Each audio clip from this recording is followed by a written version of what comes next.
विलीनीकरण कुठच्या पक्षाचं कुठल्या पक्षात होणार हा माझा प्रश्न, राष्ट्रवादीचे प्रदेशाध्यक्ष सुनील तटकरेंचा सवाल। तर विलीनीकरणाबाबत दादांचा जो काही निर्णय असतो तो मान्य केला असता, तटकरेंचं वक्तव्य। विलीनीकरण चर्चेत फडणवीस नव्हते, त्यांना बोलण्याचा अधिकार काय, शरद पवार यांचा सवाल। तर विलीनीकरणावरती अजितदादा आणि जयंत पाटील यांच्यात चर्चा होती, सध्या कोणत्याही राजकीय निर्णयावरती चर्चा नसल्याचं पवारांकडून स्पष्टीकरण। विलीनीकरणासंदर्भात दादा फडणवीसांना बोलले नाही तर कदाचित त्यांना विश्वास नसावा, राऊतांची टीका। विलीनीकरणाचा विषय हा पवार कुटुंबातील होता, ट्रम्प यांच्याशी डर्टी डील करताना मोदी कोणाशी बोलले होते, संजय राऊतांचा सवाल। दोन्ही राष्ट्रवादीच्या विलीनीकरणाचा मुद्दा संपला, युती फक्त स्थानिक निवडणुकीसाठी होती, विलीनीकरणाबद्दल दादा आमच्याशी बोललेच नव्हते, प्रफुल्ल पटेल यांची स्पष्टोक्ती। प्रफुल्ल पटेल हे मोदी आणि शहांचे भक्त, खासदार संजय राऊतांची टीका। अजित पवारांचा पक्ष पवारांचा होता, पटेलांचा नाही, प्रफुल्ल पटेल यांनी महाराष्ट्राला पटेल असंच करावं, राऊतांचा हल्लाबोल। संजय राऊत उभाठा पवारांची राष्ट्रवादी की डाव्या पक्षांचे प्रवक्ते आहेत हे त्यांनी स्पष्ट करावं, संजय राऊत यांनी दलाली करणं बंद करावं। पटेल तटकरे यांच्यावरील राऊतांच्या टीकेनंतर भाजपचे माध्यम प्रमुख नवनाथ बन यांची राऊतांवर टीका। 2019-2022 मध्ये भाजप एनसीपीचं सरकार व्हावं ही दादांची इच्छा होती, आता सुनेत्रा पवार यांच्या नेतृत्वाखाली पक्षाला मजबूत करणार, राष्ट्रवादीचे प्रदेशाध्यक्ष सुनील तटकरे यांची प्रतिक्रिया। शपथविधीवर मला भाष्य करायचं नाहीये, शरद पवारांचं वक्तव्य। शपथविधी झाला, संधी दिली, आनंद आहे, पवारांची प्रतिक्रिया।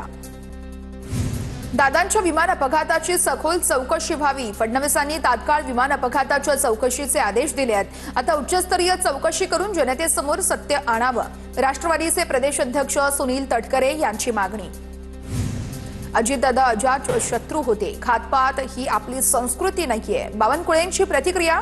तर अजित पवारांच्या अपघाताची सरकार चौकशी करत असून ब्लॅक बॉक्सच्या आधारे माहिती घेणं सुरू आहे, बावनकुळेंची माहिती।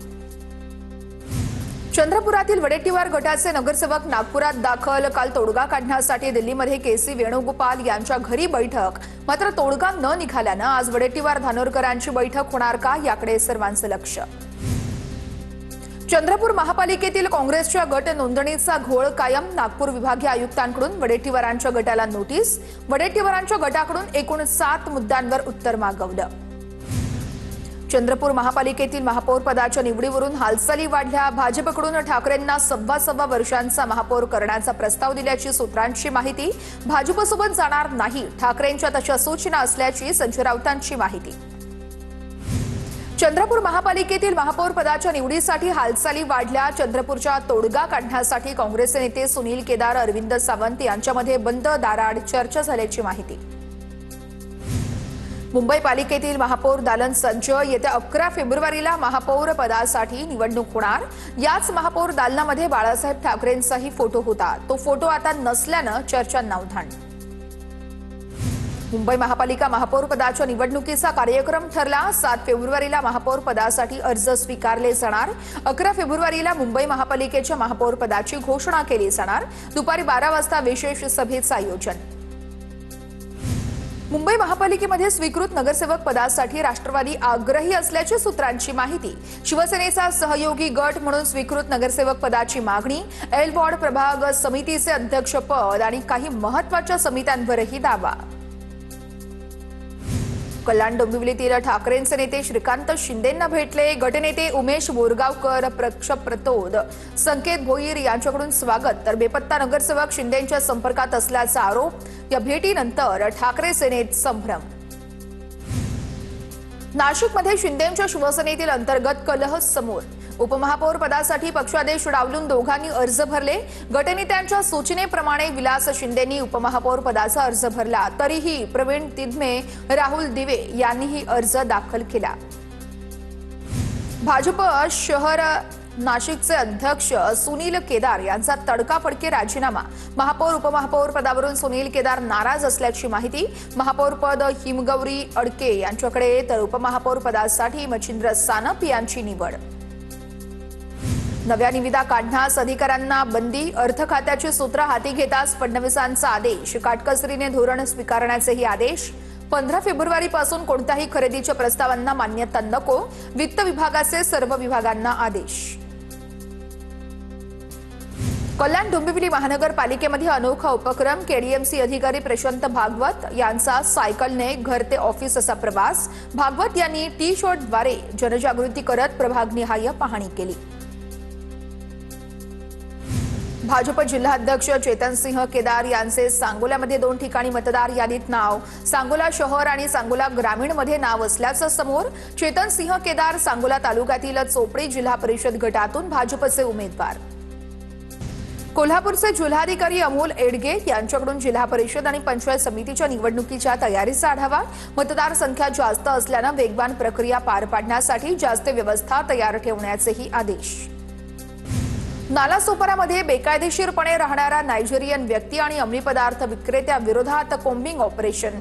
नालासोपारा पूर्व प्रगतीनगर परिसरातून 109 नायजेरियन व्यक्तींना पोलिसांनी ताब्यात घेतलं। गोंदियामध्ये शिवभोजन योजनेचे 10 महिन्यांपासून अनुदान रखडल्याने शिवभोजन केंद्र संचालकांवर उपासमारीची वेळ। लवकरात लवकर निधी न दिल्यास आंदोलनाचाही इशारा।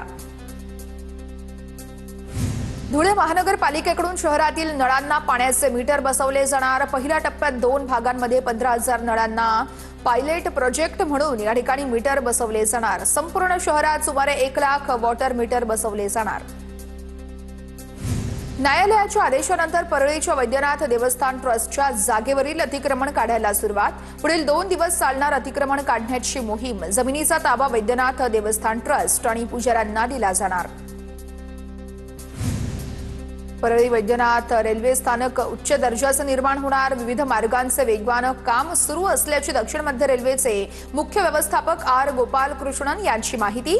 43 कोटी रुपये खर्चातून अत्याधुनिक रेल्वे स्थानक उभारलं जाणार। जळगाव जिल्ह्यामध्ये 3 ते 4 दिवसानंतरही प्रशासनाकडून नुकसानीचे पंचनामे नाहीच, तर जिल्ह्यामध्ये अनेक ठिकाणी वादळी वारा आणि गारपीट झाल्यानं शेती पिकाचं मोठं नुकसान। प्रशासनाकडून पंचनामे करण्यास दिरंगाई केली जात असल्याचा शेतकऱ्यांचा आरोप। कोल्हापूरची जयंती नदी कचऱ्याच्या विळख्यामध्ये। प्लास्टिक आणि मेडिकल वेस्टमुळे पंचगंगेच्या अस्तित्वाला धोका। शहर डम्पिंग ग्राउंड होण्याच्या उंबरठ्यावर। नाशिकच्या येवला कृषी उत्पन्न बाजार समितीत लाल कांद्याचे दर कोसळले। दर घसरल्याने शेतकरी आणि क्रांतीवीर सेना आक्रमक। इंदोर पुणे महामार्गावरती शेतकऱ्यांचा रास्ता रोको। जळगावच्या थोरगव्हाण येथे 50 फूट देवकाठीची भैरवनाथ यात्रोत्सवात भव्य अशी मिरवणूक, तर 3 दिवसीय यात्रोत्सवात मोठ्या संख्येने भाविकांची उपस्थिती। कोल्हापूरच्या गडिंग्लजचे ग्रामदैवत काळभैरीची यात्रा उत्साहात संपन्न। मंदिर परिसरात गोडे आणि गुलालाची मुक्त उधळण। दर्शनासाठी भाविकांची मोठी गर्दी पाहायला मिळाली।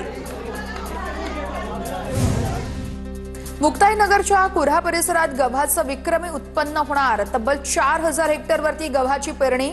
थंडी चांगली पडल्यानं शेतात पिकं बहरली। जळगावच्या भुसावळ महापालिकेत पहिल्या सर्वसाधारण सभेमध्ये अपक्ष उमेदवाराला प्रश्न विचारण्याची संधी नाहीच। सर्वसाधारण सभेची वेळ संपल्याने अपक्ष उमेदवार राज चौधरी संतापले। सत्ताधारी आणि विरोधकांच्या गोंधळामध्ये वेळ संपली। जळगावमध्ये खळण्यातील नकली नोटा देऊन व्यापाऱ्याची 6 लाखांची फसवणूक। 3 जणांविरोधात रामानंद नगर या पोलीस ठाण्यात गुन्हा दाखल। बारदान खरेदीच्या नावाने व्यापाऱ्याला गंडा घातल्याचंही समोर। जळगाव ते इंदूर फ्लाय 91 कंपनीची विमानसेवा एप्रिलपासून सुरू होणार।